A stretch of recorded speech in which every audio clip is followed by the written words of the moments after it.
Bonsoir, merci d'être venus nombreux pour l'ouverture de cette rétrospective consacrée à Darren Aronofsky, qui nous a fait l'amitié d'être là parmi nous ce soir et durant quelques jours. Et donc, il nous a semblé logique de remontrer l'ensemble de son œuvre à la Cinémathèque. Donc, ça commence ce soir et ça se termine le 9 avril. On est très très heureux et très fiers de vous remontrer l'œuvre d'être l'un des cinéastes américains contemporains les plus radicaux, les plus expérimentateurs, les plus extrêmes aussi parfois, un véritable créateur de forme.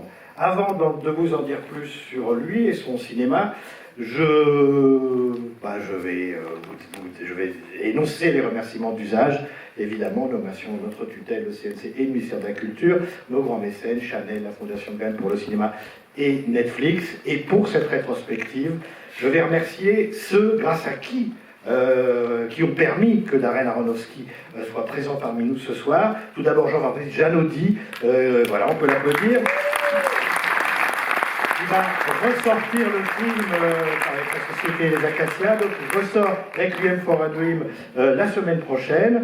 Je remercie également Stéphane Chevalier, on peut l'applaudir. Yves Chevalier et l'indispensable, l'incontournable Michel Burstein, qui a vraiment fait, qui a été l'homme, la cheville ouvrière de ce voyage, de cette rencontre, de cette présence de Darren Aronofsky. Alors Darren Aronofsky a été très très généreux parce qu'il sera là, il est là ce soir, mais il va revenir quasiment tous les jours, puisque vous n'avez pas le détail, mais il va présenter un certain nombre de films de sa rétrospective. Demain, jeudi 3 avril, il présentera Pi à 18h30, il présentera The Fountain à 20h45, vendredi il présentera The Wrestler, samedi Black Swan, projection qui sera suivie d'une masterclass, et samedi soir à 19h30, Mother. Je crois que je connais peu de cinéastes qui ont été aussi généreux que ça pour, en restant à chaque projection, présenter leur film. Merci, merci à lui. Alors vous allez voir, ou revoir, qui voit pour la première fois Requiem for a Dream. Très bien. Donc vous allez voir, revoir ce film qui a maintenant 25 ans, il est sorti en 2000. C'est, comment dire, c'est un alcool fort. C'est une version infernale du rêve américain, et c'est un film qui nous donne la sensation à la fois de la fatalité et de la dépendance, simplement par le montage. Mais je ne vais pas vous en dire plus parce qu'il y a à côté de moi quelqu'un qui en sait beaucoup plus que moi sur le cinéma de Darren Aronofsky, c'est Isaac Guédot-Daniel, qui travaille à l'Action culturelle, je peux l'applaudir, et qui va vous dire quelques mots de l'œuvre de Darren Aronofsky. Merci Jean-François, bonsoir à toutes et à tous. Oui, quelques mots d'abord un peu pour resituer Darren Aronofsky dans le paysage cinématographique. Darren Aronofsky commence à faire du cinéma à la fin des années 90. Il n'était pas prédestiné au départ à faire du cinéma puisqu'il a suivi des cours dans la prestigieuse université de Harvard. Et à Harvard, il a étudié l'anthropologie sociale. Alors ça a peut-être du sens quand on connaît ses films, mais à ce moment-là, lui ne pensait pas faire du cinéma. Ça arrive un peu plus tard. C'est justement à Harvard qu'il va s'intéresser au cinéma, au dessin et au cinéma d'animation. Quelques années après Harvard, il va donc intégrer l'American Film Institute, l'AFI. Et dans le cadre de ses études à l'AFI, il fait deux rencontres déterminantes dans la suite de sa carrière, qui sont d'abord Stuart Rosenberg, qui est son mentor. Stuart Rosenberg, certains d'entre vous savent sûrement qui c'est, puisque c'est un réalisateur qui a notamment réalisé Luc, La main froide, avec Paul Newman. Et l'autre rencontre déterminante que fait Darren Aronofsky à l'American Film Institute, c'est Matthew Libatic, celui qui deviendra son chef opérateur attitré. Une fois ces études terminées, Darren Aronofsky va faire des courts-métrages. L'un d'eux s'appelle Supermarket Sweep. Les supermarchés reviennent souvent d'ailleurs dans son cinéma. Et une fois ces courts-métrages finis, il se lance dans son premier long-métrage, Pi en français, le symbole mathématique, tourné en noir et blanc, film à petit budget. Et en fait, il fait ce qu'on appellerait aujourd'hui du crowdfunding, puisque c'est un financement participatif. Il va demander à ses proches que si ses proches investissent $100, ils en récupéreront 150. Pari risqué, mais pari réussi, puisque Darren Aronofsky pour ce film-là, va être sélectionné au festival de Sundance, c'est son premier long métrage, et il va remporter le prix de la mise en scène. Fort de ce succès, il va donc pouvoir lancer le chantier de son deuxième long métrage, le film que vous allez voir ce soir, qui est donc Requiem for a Dream, qui est l'adaptation du livre Requiem for a Dream d'Hubert Selby Jr. Alors en français, le titre s'éloigne un peu, c'est Retour à Brooklyn. Allez savoir pourquoi, alors que dans le livre, l'action est censée se passer dans le Bronx. Hubert Selvigian va collaborer à l'écriture du film, au même titre que Darren Aronofsky. Donc, tous deux sont scénaristes. Hubert Selvigian qui apparaît, qui a d'ailleurs un petit rôle dans le film, peut-être le reconnaîtrez-vous, vers la fin.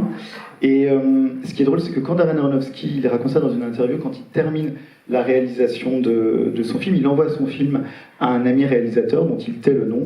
Et son ami réalisateur lui dit « Ton film est super, mais il faudrait enlever le personnage de la vieille dame ». Ce à quoi Darren Aronofsky répond, justement, je fais ce film pour la vieille dame.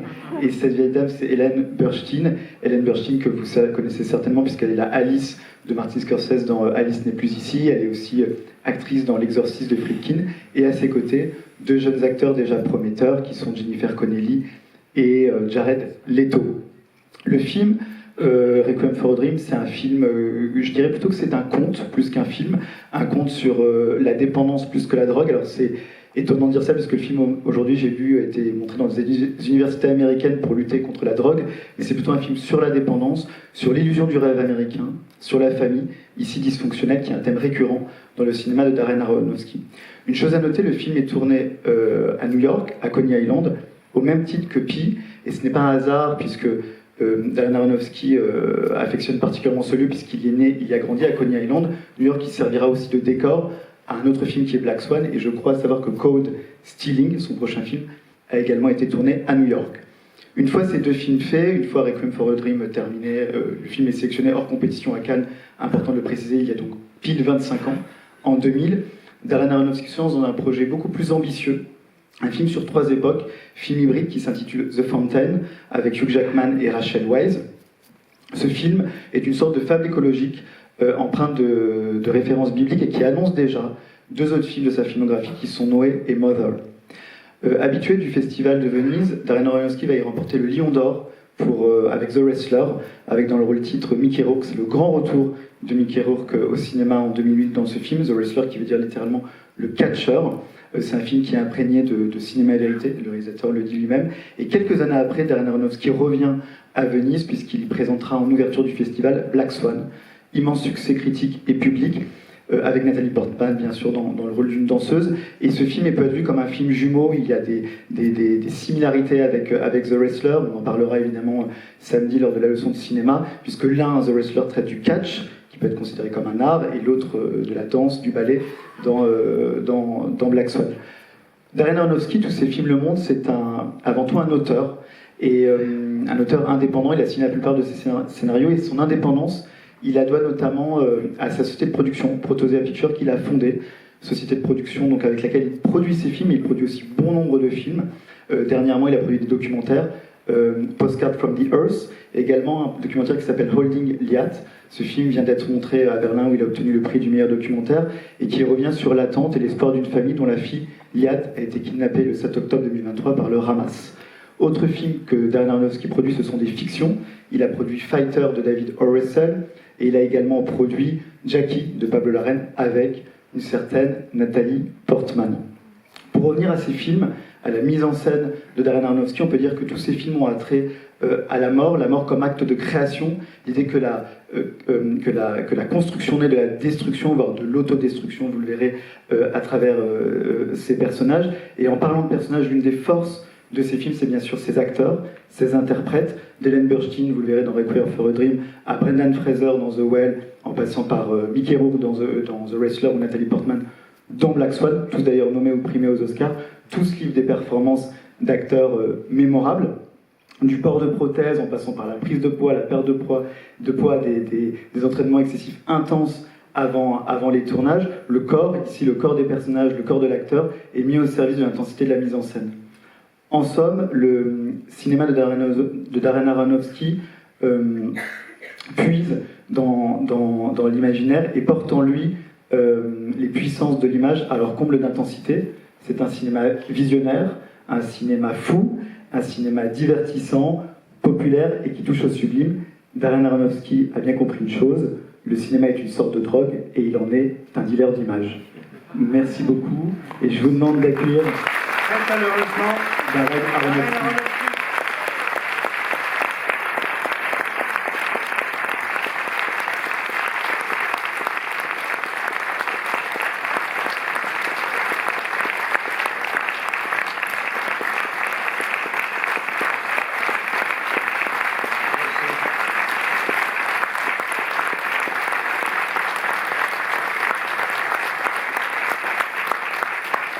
you. It's a great honor to be here.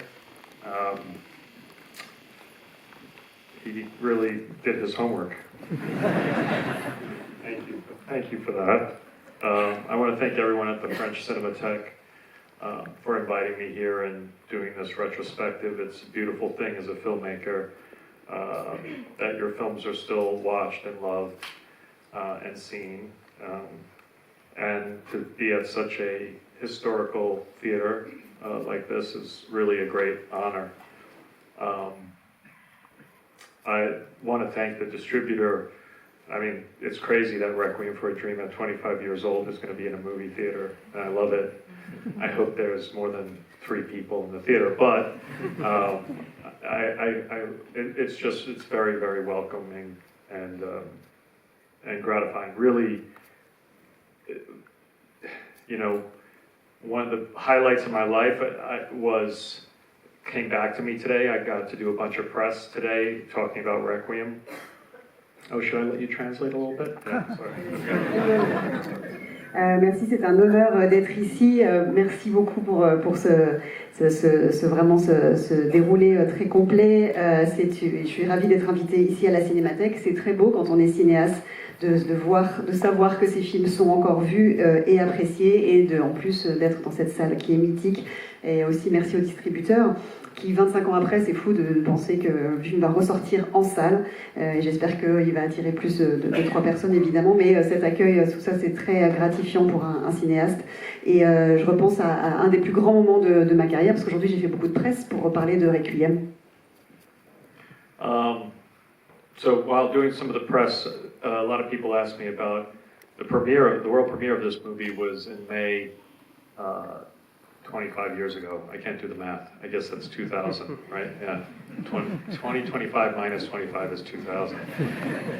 I made pi too, which is about a mathematician. So, it was one of the great memories of my life. I actually really never talk about it because it's, you know, Laurie Anderson always says the more you tell a story, the less true it becomes. So sometimes I hold on to stories that are really meaningful. Unfortunately, I had to kind of ruin that story for myself because the press kept asking me about it today. But it was always, as a young filmmaker, to play at Cannes, to play in France, where true movie lovers are, was a dream. And to be the one place in the world where this film is playing back in theaters 25 years ago, it's really a great honor and accomplishment. Thank you. Alors, on m'a demandé de parler évidemment de mes souvenirs de la sortie de ce film. Donc, je me souviens toute ma vie de l'avant-première, qui est vraiment un des plus grands moments de ma vie, l'avant-première de ce film, donc il y a exactement 25 ans, ça nous ramène à l'an 2000. J'ai fait le film Pi, donc je suis fort en maths. Mais en tout cas, c'est un très grand souvenir. Alors, je l'ai peut-être un petit peu gâché, pour moi-même en tout cas, à force de le raconter, puisque Laurie Anderson disait que plus on raconte une histoire et moins elle devient vraie d'une certaine manière. Mais en tout cas, dont je me souviens et ce que je peux dire, qui est toujours aussi fort, c'est que en tant que jeune cinéaste, montrer son film à Cannes, en France, qui est le pays vraiment des vrais cinéphiles, c'était totalement un rêve pour moi, et ça le reste aujourd'hui. So I'm here all week, coming to all the movies. I think there's still a few tickets for some of the movies you guys don't like, but try to come out. And I promise you, I'll share more at those theaters. I'm excited. I have to get back eventually because we're cutting the new movie, and everyone's waiting for me to get back. But that movie is going to come out at the end of the summer, even here in Paris, August 29th. And so hopefully we'll be back for a premiere then and come celebrate once again. Et donc je vais être là toute la semaine pour plein de séances. Il reste quelques places pour certains films qui sont peut-être un peu moins aimés. Mais en tout cas, ce sera des moments où on aura plus le temps peut-être aussi pour échanger. Donc je vous conseille de revenir. Ensuite, moi je vais rentrer pour finir de monter mon nouveau film qu'on attend, puisque il sortira à la fin de l'été, y compris en France. Et j'espère être de retour pour une avant-première et pour encore faire la fête avec vous. Thank you very much. Merci. Alors on a une surprise pour vous, Darren.